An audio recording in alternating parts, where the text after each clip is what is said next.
గురుగారు, వినాయక చవితి అంటేనే పాలవెల్లి. ప్రతి ఒక్కరు కూడా పాలవెల్లి కడుతూ ఉంటారు. కొంతమంది కట్టని వాళ్ళు కూడా ఉంటారు. అలా కట్టొచ్చు అంటారు. పాలవెల్లి ఎందుకు కడతామంటే అందంగా అలంకరించడానికి.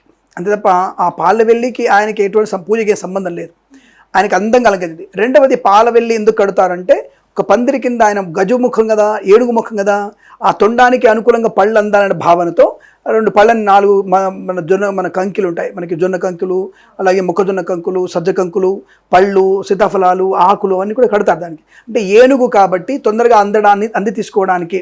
అంటే ఒక పద్ధతి చూడండి, ఎంత చిన్నపిల్లవాడికి అమ్మ పెట్టేటువంటి పద్ధతి అది. అలా ఈజీగా అందడానికి కోసం పాలవెల్లి కట్టితే పాలవెల్లికి అన్ని వేలాడదీయడం అనేది కేవలం భగవంతుడికి తొందరగా నైవేద్యం స్వీకరించడానికి అనే భావం తప్ప పాలవెల్లికి శాస్త్రంలో ఎటువంటి సంబంధమే లేదు. పాలవెల్లి అందంగా అలంకరించుకోవచ్చు, పాలవెల్లి లేకుండా పూజ చేసుకోవచ్చు, దానికి ఎటువంటి ఇబ్బంది లేదు. మరి మండపాల్లో పాలవెల్లి పెట్టట్లేగా, మండపాల్లో కేవలం పందిరేగా. కాబట్టి పాలవెల్లికి దానికి సంబంధం లేదు. పాలవెల్లి ఆచార సంప్రదాయం కాబట్టి దాన్ని అనుసరించవచ్చు, చేసుకోవచ్చు.